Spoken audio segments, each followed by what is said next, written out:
একটা লোক যে কিনা বারবার মরার পরেও জীবিত হয়ে যায়। অন্যদিকে এই দুই বোন তাদের পুরনো বাড়িতে আসার পর থেকে তাদের সাথে ভয়ঙ্কর সব ঘটনা ঘটতে শুরু হয়। তারা বমি করলে ভেতর থেকে বের হয়ে আসে মাটি, কিন্তু কেন? সৌরভ ফার্স্ট যেটা করতে হয় কবরের মাটি খেয়ে, যে রীতি বহুকাল ধরে চলে আসছে ইন্দোনেশিয়ার জাপানিজ অঞ্চল থেকে। তার ভয়াবহতা এবং পারিবারিক কলহ নিয়ে আজকের এই ঘটনা, যা আপনাকে ভয় পাওয়াবে বন্ধুরা। আমি শুভ্র আছি আপনাদের সাথে, আর আপনারা দেখছেন প্রেতালাপ। তাহলে চলুন দেরি না করে আমার সাথে চলে যাবেন ভয়ানক দুনিয়ায়, যেখানে আপনার ভয় করবে। তার আগে চ্যানেলটি সাবস্ক্রাইব করে ফেলুন। ঘটনার শুরুতেই আমরা দেখতে পারি একটা ডেলিভারি ম্যান, যে কিনা একটা বাড়িতে এসেছে পার্সেল ডেলিভারি করার জন্য। কিন্তু কয়েকবার বেল বাজানোর পরেও কেউ দরজা খুলছিল না। ভেতরে চেয়ে সে দেখতে পায় একটা বৃদ্ধা লোক হাঁটাহাঁটি করছে। সে জানালা দিয়ে বলছিল যে আমি আপনার পার্সেল নিয়ে এসেছি, সেটা রিসিভ করুন। কিন্তু তখনই দরজাটা আপনা আপনি খুলে যায়। ভেতরে সম্পূর্ণ রুম ছিল একদম অন্ধকার। ভেতরে গিয়ে সেই বৃদ্ধ লোকটিকে ডেলিভারি ম্যান আর দেখতে পারছিল না। সামনে যেতেই হঠাৎ করে টিভিটা অন হয়ে যায়, আর পাশেই সে দেখতে পারে সেই বৃদ্ধ লোকটি, যেটা অদ্ভুত ভাবে তার সামনে বমি করে দেয়। ভেতর থেকে বের হয়ে আসছিল কাদা মাটি। তখন ডেলিভারি ম্যানটির পেছনে থাকা দরজাটা আপনা আপনি খুলে যায়, আর ভেতর থেকে কেউ একজন তাকে ডাকছিল। কিন্তু ওখানে যাওয়ার পর লোকটির চোখ আসমানে উঠে যায়, কেননা সেই বৃদ্ধা লোকটি সেই ঘরে একটা দড়িতে ঝুলেছিল, অর্থাৎ মারা গিয়েছে। এটা দেখে লোকটি অনেক ভয় পেয়ে যায়। এরপর আমরা দুই বোনকে দেখতে পারি। বড় বোনের নাম হানিফ, আর ছোট বোন ইস্তি।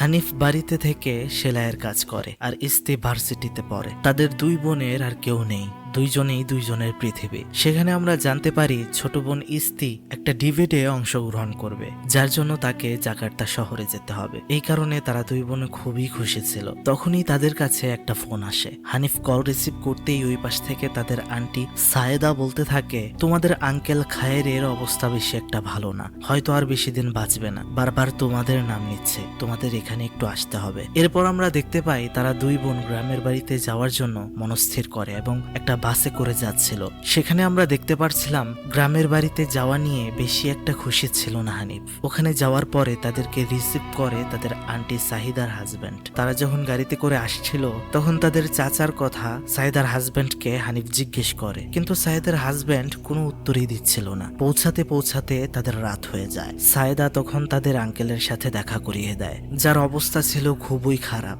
মানে মৃত্যুর সাথে কথা বলছে এমন অবস্থা। কিন্তু বন্ধুরা, এই লোকটাকে মানে এই খায়েরকেই আমরা কিন্তু ঘটনার শুরুতে ভৌতিক অবস্থায় দেখতে পেরেছিলাম। বন্ধুরা, তাদের দুই বোনের মধ্যে কোনো ভালোবাসা ছিল না তাদের চাচার জন্য। সেখানে ইস্তি বলছিল তার এখানে ভালো লাগছে না, এখান থেকে চলে যেতে। কিন্তু তখন খায়ের সেখানে দাঁড়িয়ে পড়ে, আর তাদের সামনে আসতে থাকে, যেন কিছু একটা বলতে চাইছিল, কিন্তু স্পষ্ট নয়। শুধু বোঝা যাচ্ছিল সে সাহায্য চাইছে দুই বোন থেকে, মানে খায়ের একটু আরামে মরতে চাইছিল, এটাই বলতে চাইছিল দুই বোনের কাছে। ঠিক তখনই তাদের সামনেই ছটফট করে তাদের আঙ্কেল শেষ হয়ে যায়। যেহেতু আজকে রাত হয়ে গিয়েছে, তাই খায়েরকে কাল দাফন করা হবে। সেদিন রাতে হানিফ তার সাইদা আন্টিকে তার চাচার স্ত্রী মানে খায়েরের ওয়াইফ সাবার বিষয়ে জিজ্ঞেস করে।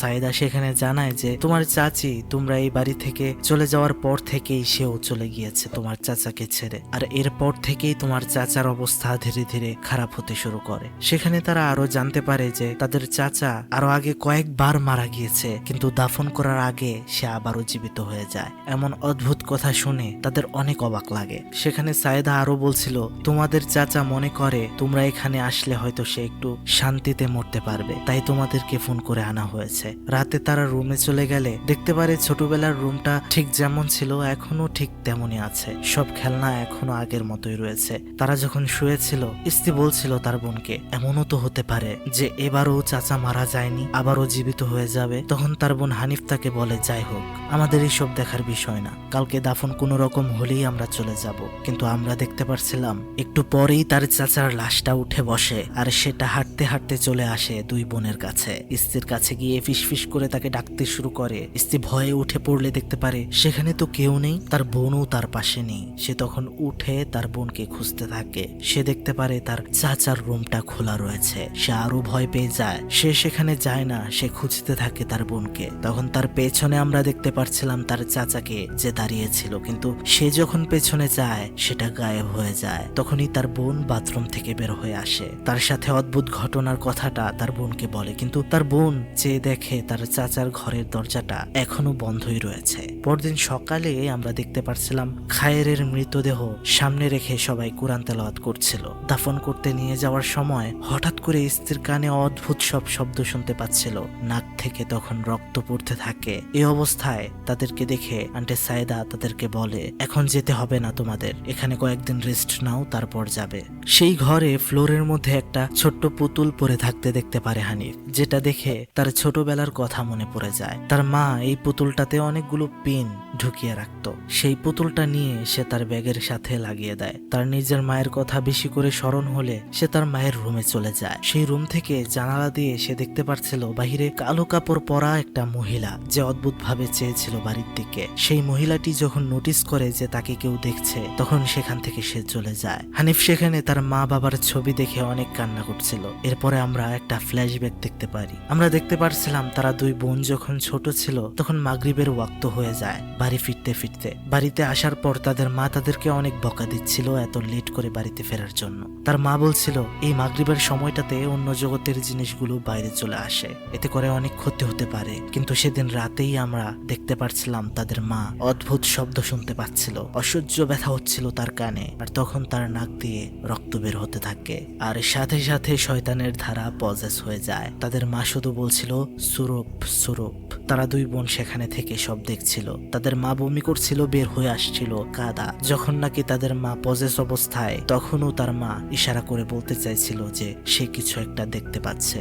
আর তাদের সামনেই তাদের মা একটা সাদা কাপড় দিয়ে ফ্লোরে জোরে জোরে মাথা বাড়ি দিয়ে সেখানেই শেষ হয়ে যায়, অর্থাৎ ভৌতিকভাবেই মারা গিয়েছিল তাদের মা। এরপরে আমরা দেখতে পারি সায়েদা তাদেরকে বলছিল যে তোমরা আরো একটা সপ্তাহ এখানে থেকে যাও, তোমাদের চাচার জন্য আমরা মিলাদ মাহফিলের আয়োজন করব।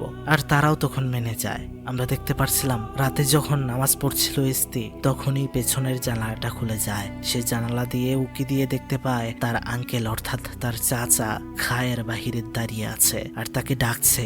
ইস্তি অনেক ভয় পেয়ে যায়। তার বোনকে সে বলতে থাকে চাচা এখনো মরেনি বোন, আমার কিছুই স্বাভাবিক লাগছে না, এখান থেকে চলে যেতে হবে। হানিফ তখন বলে যাই হোক এইসব বিষয়ে ফোকাস দিও না, আমাদের 7 দিন এখানে থাকতে হবে। হানিফ যখন ঘরে, তখন হঠাৎ করেই দরজার মধ্যে কিছু একটার আওয়াজ হয়। সে দরজার পাশে গিয়ে দেখতে পারে যে পুতুলটা সে তার ব্যাগে লাগিয়েছিল সেটা বারান্দায় পড়ে রয়েছে। তার পেছনে ঘরের ভেতরে আমরা তার চাচাকে ঘোরাফেরা অবস্থায় দেখতে পারছিলাম। তাদের চাচা কি সত্যিই মারা গিয়েছে নাকি বেঁচে আছে, নাকি আবার সেটার আত্মা এখনো ঘোরাফেরা করছে, তা পরেই জানা যাবে বন্ধুরা। রাতে যখন তারা ঘুমিয়েছিল ঠিক তখনই খুব ভয়ানক ভাবে স্ত্রীর কাছাকাছি আসে খায়ের। খুব ভয় পেয়ে যায় স্ত্রী, সে চিৎকার করে উঠে যায়, অর্থাৎ এটা হয়তো তার একটা স্বপ্ন ছিল। এর পরের দিন সকালে আমরা দেখতে পারি হানিফ তাদের ঘরটা সাফাই করছে।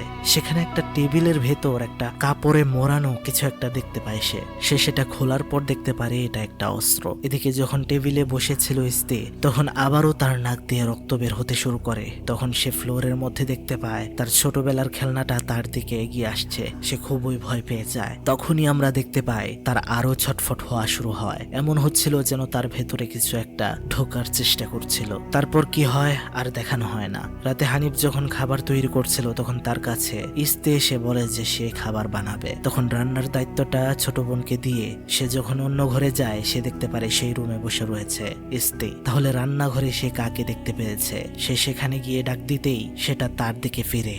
একটা ভয়ঙ্কর মুখ, অদ্ভুত হাসি, চোখ একদম কালো কুচকুচে। সে ভয় পেয়ে যায়। তার পেছনে আসল স্ত্রী আসে। তখন রান্নাঘর থেকে সেই জিনিসটা উধাও হয়ে যায়। এসব দেখে খুবই ভয় পেয়ে যায় হানিফ। সে যখন বাথরুমে ছিল, হঠাৎ করে সে দেখতে পারে বাথরুমের বাথটাব থেকে বের হয়ে আসছে তার চাচা। এটা দেখে সে খুবই ভয় পেয়ে যায়। দরজাটা খুলতে চাইছিল না, কোনো রকমে সে দরজাটা খুলে বাহিরে বের হয়। কিন্তু বাহিরে বের হয়ে সে দেখতে পারে তার বোন কোথাও নেই। সেখানে হানিফ কিছু আওয়াজ শুনতে পাচ্ছিল, যেটা আসছিল তার চাচা চাচার রুম থেকে। সে সামনে গিয়ে চাবির ফুটো দিয়ে ভেতরে দেখতে পারে সেখানে তার চাচা রয়েছে, পাশে দাঁড়িয়ে রয়েছে তার বোন। তার চাচা তার দিকে আসতে ইশারা করছিল, আর হঠাৎ করেই সেটা তার চোখের সামনে এসে পড়ে। অনেক ভয় পেয়ে যায়, সে চিৎকার করতে থাকে, তার বোনকে সে ফেরত চায়। তার চাচাকে সে বলে দরজা খোলার জন্য। ঠিক তখনই দরজাটা আপনা আপনি খুলে যায়। ভেতরে অদ্ভুত ভাবে দাঁড়িয়েছিল তার বোন। হানিফ ব্যাগ নিয়ে যেতে চাইছিল এই বাড়ি থেকে কোনো রকমে, কিন্তু তার বোন কোনো রেসপন্সই করছিল না। স্ত্রীকে নিয়ে বাড়ি থেকে বের হয়ে যাবে যখন, তখনই তার মাথাও ব্যথা হতে শুরু করে। অদ্ভুত চাপ আর আওয়াজ শুনতে পাচ্ছিল সে। তখন তার নাক থেকেও বের হয়ে আসছিল রক্ত। পাশে থাকা তার বোন ভয়ানক ভাবে পজেস হয়ে যায় আর বলতে থাকে 40 দিন 40 দিন। তখনই হানিফ অজ্ঞান হয়ে যায়। জ্ঞান ফেরার পর তারা বুঝতে পারে এখানে 40 দিনের জন্য তাদেরকে থাকতে বলা হচ্ছে, আর এর ভেতরে যদি তারা চেষ্টাও করে এই বাড়ি থেকে পালিয়ে যেতে, তাহলে তাদের সাথে খারাপ কিছুই ঘটবে। এখন তারা কি করবে কিছুই বুঝতে পারছিল না। তাই তারা তাদের চাচার রুমটা খুলে তল্লাশি করে যে কেন এমন হচ্ছে, বিষয়টা কি। তখন তারা একটা বাক্সের ভেতরে একটা বই খুঁজে পায় যেখানে সুরুপ ফাস্টের বিষয়ে বলা ছিল। আসলে বন্ধুরা, এই বইয়ে এমন একটা রোজা অথবা উপোসের কথা বলা হয়েছে যেটা কিনা মানুষ রেখে থাকে মৃত ব্যক্তিদের সাথে কথা বলার জন্য, আর সেই উপোস ভাঙতে হয় কবরের মাটি খেয়ে। হ্যাঁ বন্ধুরা, কবরের মাটি খেয়ে ইফতার করতে হয়, বিষয়টা এমন। এখন প্রশ্ন আসতে পারে কেউ এমন উপোস কেন করবে, আর কবরের মাটি খেয়ে উপোস ভাঙার কারণটা কি? বন্ধুরা, বলা চলে এটা এক ধরনের কালো জাদুর মতোই। যদি কেউ এই উপোস রাখে এবং উপোস কোনো কবরের মাটি খেয়ে ভাঙে, তাহলে সেই কবরের শয়তান উপোস রাখা ব্যক্তির শত্রুকে ধ্বংস করে দেয়। অর্থাৎ যে উপোস রাখলো সেই শয়তান তার ইচ্ছে পূরণ করে। আর এই বইয়ে এটাও বলা হয় যে উপোস রেখে সেই শয়তানকে যার উপর লিলিয়ে দেওয়া হয় সেটা 40 দিন পর্যন্ত তাকে জ্বালাতন করে, আর এক পর্যায়ে গিয়ে তাকে মেরে ফেলে। আর কোন রকমে যদি যার উপর লিলিয়ে দেওয়া হয়েছে সেই শয়তানকে এই উপোস করে তাকে যদি শয়তান না মারতে পারে, মানে ব্যর্থ হয়, তাহলে যে এই রোজা পালন করেছিল তাকে সেই শয়তান টর্চার করতে শুরু করে যতক্ষণ না পর্যন্ত তার মৃত্যু হয়ে যাচ্ছে। আশা করি বুঝতে পেরেছেন বন্ধুরা। তো সেই বইয়ের মধ্যে হানিফ তার পুরো পরিবারের একটা ছবিও পায়, যার পেছনে লেখা ছিল এই ভয়াবহতা ততক্ষণ চলবে যতক্ষণ পর্যন্ত এই ছবিতে থাকা সবাই না মারা যাচ্ছে। তখন হানিফের সন্দেহ হয়, সে মনে করতে শুরু করে তার চাচা তাহলে এই উপোস রেখেছিল হয়তো, আর তাদের বাবা মায়ের মৃত্যুর পর তারা শহরে চলে যাওয়ার কারণে তার চাচার উদ্দেশ্য হয়তো হাসিল হয়নি, তাই হয়তো কবরের শয়তান তাকে শেষ করে দিয়েছে। আর এখন তাদেরকে এখানে আনা হয়েছে, হয়তো 40 দিনে তাদেরকেও মেরে ফেলবে তাদের চাচা আর উপোস সফল করবে। এখন হানিফ এটা বোঝার পর তার সায়েদা আন্টিকে সে কল করে জানাতে চায়, কিন্তু উপাস থেকে তার আন্টি কিছুই শুনতে পারছে না। উল্টো সেখান থেকে একটা ভয়ানক কণ্ঠে আওয়াজ আসতে শুরু করে, যেটা বলছিল কোনো লাভ হবে না। তারা তখন ভয় পেয়ে যায়, বাড়ি থেকে বের হয়ে পালাতে যায়, কিন্তু তারা এখান থেকে যেতে পারে না। কোনো একটা অদৃশ্য শক্তি তাদেরকে আবার বাড়ির ভেতরে টেনে নেয়। তারা অজ্ঞান হয়ে যায়। মৃদু মৃদু চোখ খোলার পর তাদের সামনে দেখতে পারে তাদের চাচি এসেছে, অর্থাৎ তাদের চাচার স্ত্রী সাবা, যে চলে গিয়েছিল এখান থেকে। তারা আবার অজ্ঞান হয়ে গেলে চোখ খুলে নিজেকে আবিষ্কার করতে পারে তাদের রুমের ভেতরে। তারা রুমের ভেতরে শুয়ে আছে আর রাত হয়ে গিয়েছে। তখন তাদের মনে হয় তারা তো একটা ঝলক দেখেছিল তাদের চাচি সাবাকে। ঘরের বাইরে জানালা দিয়ে তারা তাদের চাচিকে দেখতে পারছিল। তারা বুঝেছিল হয়তো এই সমস্যা থেকে তাদের চাচি তাদেরকে উদ্ধার করবে বলে এখানে এসেছে, কিন্তু বাহিরে যাওয়ার পর তারা দেখতে পারে এটা তাদের চাচি নয়, তাদের চাচা দাঁড়িয়েছিল সেখানে ভয়ঙ্কর ভাবে। এদিকে ইস্তি বারবার বমি করার সময় ভেতর থেকে কাদা মাটি বের হয়ে আসছিল। তারা দুই বোন বাড়িতে একদম অসহায় হয়ে গিয়েছিল, বুঝতেই পারছিল না কি করবে। হানিফ যতবার জানালা দিয়ে বাহিরে তাকায় ততবার দেখতে পায় তার চাচাকে। পাশেই তার বোন শুয়েছিল। হঠাৎ করে সেটা উঠে বলতে থাকে 40 দিন 40 দিন, কিন্তু সেই ঘুরে দেখতে পারে তার বোন তো ঘুমাচ্ছে এখানে। পরদিন সকালে তারা বারিন্দায় গিয়ে জোরে জোরে চিল্লাতে থাকে যেন আশেপাশের মানুষ তাদেরকে এসে বাঁচায়, কিন্তু কেউ সেখানে আসে না। তারা দুই বোন বসে কথা বলছিল আর বলছিল আমাদের মা বাবা আমার চাচার সাথে কি এমন করেছিল যে কারণে তিনি এত প্রতিশোধ পরায়ণ হয়ে গিয়েছে, এই উপোস কেন তিনি রেখেছিলেন। তখন হানিফের মনে হয় ছোটবেলায় যখন তারা এই বাড়িটা বিক্রি করে চলে যেতে চাইছিল, যা জাকার্তা শহরে, তখন তার আঙ্কেলের ব্যবসাটা খুব একটা ভালো ছিল না। তার চাচা বলেছিল তার বাবাকে এই বাড়িটা যেন তার বাবা বিক্রি না করে এবং এই বাড়িটা যেন তাকে দিয়ে দেওয়া হয়। হানিফ বুঝতে পারে সেজন্যই হয়তো তাদের চাচা তাদের উপর এমন করেছে। হানিফ তখন চিল্লাচিল্লি করতে থাকে আর বলতে থাকে, তুমি এই বাড়ি নিয়ে নাও চাচা, আমাদের দরকার নেই, শুধু আমাদেরকে মুক্তি দাও। এটা বলে সেই বইটা সে নিচে ফেলে দেয়। তখন তারা লক্ষ্য করে যে তাদের চাচার খাটের নিচে কিছু একটা আছে। তারা খাট সরিয়ে দেখতে পারে সেখানে রয়েছে মাটি, যেটা খুঁড়তে গিয়ে তারা একটা লকেট খুঁজে পায়, যেটা ছিল তাদের চাচির লকেট। আর একটু খুঁড়তেই তারা সেখানে একটা কঙ্কাল দেখতে পেয়ে যায় আর ভয় পেয়ে যায়। অর্থাৎ বন্ধুরা, তার চাচা যেখানে থাকতো তার নিচেই ছিল তাদের চাচির কবর। এটা দেখে তারা খুবই ভয় পেয়ে যায় এবং সেখান থেকে পালাতে চায়। তখনই তারা দেখতে পারে রান্নাঘরে তার সায়েদা আন্টি এসেছে।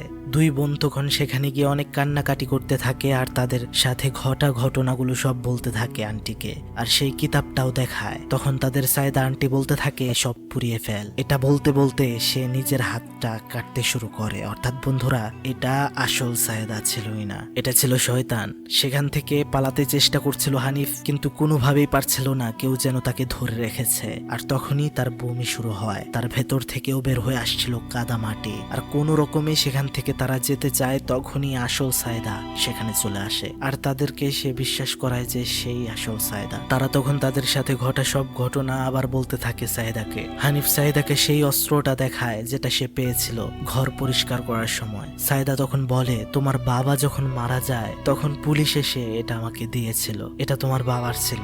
তখন সায়েদা সেই অস্ত্রটা পেছন থেকে খুলে সেখান থেকে একটা চাবি বের হয়ে আসে, যেখানে লেখা ছিল অন্ধকার একদিন আলো হবেই। তার সাথে আরো সেখানে মন্ত্র লেখা ছিল।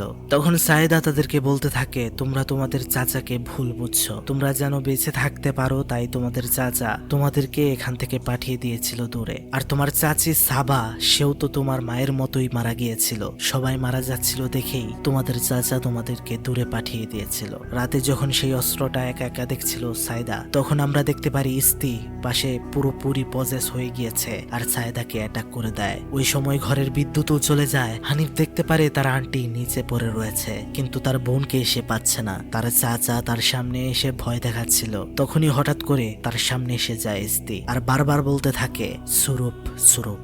এটা বলার কারণে তখনই সেখানে আরো অনেক শয়তান চলে আসতে থাকে। স্ত্রী তখন অদ্ভুত ভাবে অন্য রুমে চলে যায়, যেখানে গিয়ে তার বোন হানিফ তাকে খুঁজে পায় যে সে শূন্যে ভেসেছিল। সে পেছনে লাইট ধরতেই দেখতে পারে সেখানেও একটা ভয়ঙ্কর শয়তান। ঠিক সেই সময় লাইটটাও চলে যায়। লাইটটা জ্বালিয়ে সামনে দেখতেই দেখতে পারে সেখানে চলে এসেছে তার আন্টি সাবা, যে অনেক আগেই মারা গিয়েছে, কিন্তু সে অনেক বছর ধরে ওয়েট করছে এই দুই বোনের জন্য। কিন্তু তাদের দুইজনের জন্য কেন ওয়েট করছে তা এখনই বলছি।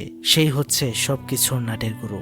সে উপোস করে হানিফ আর স্ত্রীর মাকে মারার পর সে আবারও সন্ধ্যার সময় কবরে যায় উপোস করে মাটি খাওয়ার জন্য, যেটা দেখে ফেলেছিল হানিফ আর স্ত্রীর বাবা। সে পুরোটা বুঝে ফেলেছিল, তাই নিজের পরিবারকে রক্ষা করতে সে চলে গিয়েছিল সেদিনই একটা শামান অথবা কবিরাজের কাছে। এই সুরূপ কালো জাদুর প্রভাব থেকে বাঁচতে কবিরাজ সেখানে একটা অস্ত্র তৈরি করে দেয় স্ত্রী আর হানিফের বাবাকে, যে অস্ত্রটা তারপর পুলিশ বাড়িতে এসে এনে দিয়েছিল, কেননা রাস্তার মধ্যেই কবরের শয়তান মেরে ফেলেছিল হানিফ আর স্ত্রীর বাবাকে। তাদের চাচি এতদিন তাদের অপেক্ষায় ছিল, কেননা তাদের কারণে সেও মারা গিয়েছে। সাবা মানে তাদের চাচি যে কারণে উপোস করেছিল, মানে তাদের পরিবারকে একদম শেষ করে দিতে, সেটা তখন হয়নি, যে কারণে সেই শয়তান তাকেই মেরে ফেলে। এখন সে আবার তাদের দুই বোনকে পেয়েছে প্রতিশোধ নেওয়ার জন্য। সেখানে তখন সায়েদা আসে আর হানিফকে বলতে থাকে, এই অস্ত্র দিয়ে তোমাকে মারতে হবে সাবার শয়তানকে, আর এর পেছনে থাকা চিঠিতে মন্ত্র রয়েছে যেটা পড়ে পড়েই মারতে হবে, তাহলেই এই ভয়ানক আযাব থেকে মুক্তি পাওয়া যাবে।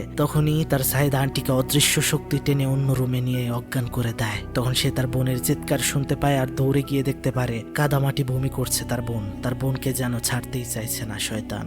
তার বোনকে সে বলছিল তুই হাল ছাড়িস না। তারা দুজনেই তখন লুকিয়ে পড়ে। তাদেরকে তখন খুঁজছিল সাবার শয়তান। ঠিক তখনই হানিফ সাহস করে তার শয়তান চাচির দিকে লাইট মারে, যেটা তখনই গিয়ে হানিফের গলা ধরে। আর হানিফ তার বাবার তৈরি অস্ত্রটা দিয়ে মন্ত্র পড়তে পড়তে তার চাচিকে অ্যাটাক করে, আর সেটা কাজে দেয়। তার চাচি সেখানেই আগুনে ছাই হয়ে যায়। হয়তো সব ভালো হয়ে গিয়েছে, এবার তারা স্বস্তির নিঃশ্বাস ফেলে। পরদিন সকালে তারা যখন চলে যাবে এই বাড়ি ছেড়ে, ঠিক সেই সময় দরজাতে একটা মহিলা আসে। বন্ধুরা, মনে আছে এই মহিলাটাকে, যেটাকে হানিফ দেখেছিল জানালা দিয়ে ঘটনার মাঝখানে? মহিলাটা এসে সে বলতে থাকে সে সুরুপ কিতাবের মালিক, অর্থাৎ অর্থাৎ সেই বইটার মালিক, যেটা দিয়ে সুরুপ ফাস্ট করা হয়। সেখানে এই মহিলাটি আরেকটা ভয়ঙ্কর কথা বলে যে তোমরা 40 দিন এই বাড়ি থেকে বের হতে পারবে না। এটা বলেই মহিলাটি উধাও হয়ে যায়, আর তারা শুনতে শুরু করে আবারও তার চাচা চাচির রুম থেকে ভয়ঙ্কর শব্দ। তারা সেখান থেকে পালাতে যাবে, কিন্তু দরজা জানালা সব বন্ধ হয়ে যায়। আমরা বাহিরে দেখতে পারি তার সায়েদা আন্টি আর আঙ্কেল, যারা তাদেরকে এখান থেকে নিয়ে যেতে এসেছিল, তারা মরে পড়ে আছে। আর এইভাবেই এই ঘটনার শেষ হয়ে যায়। মূলত বন্ধুরা, এখানে এমন একটা উপোসকে বা উপাসনার বিষয়ে বলা হয়েছে, যেখানে যার ক্ষতি চেয়ে এই উপোস যে করবে আর যে কবরের মাটি খেয়ে উপোস করবে, সেই কবরে থাকা মানুষের আত্মা অথবা জিন তার হয়ে কাজ করবে। আর মূলত বন্ধুরা, তাদের উপর এই কারণেই তাদের চাচির রাগ ছিল যে হানিফ আর ইস্তের মা তাকে সব সময় অপমান করত, কথা শোনাতো নিঃসন্তান হওয়ার কারণে। এটাই আর কি, পারিবারিক কলহ নিয়ে কালো জাদু, জাদুটোনা, এগুলো তো বাংলাদেশেও অ্যাভেলেবেল, এখানেও এটাই হয়েছে।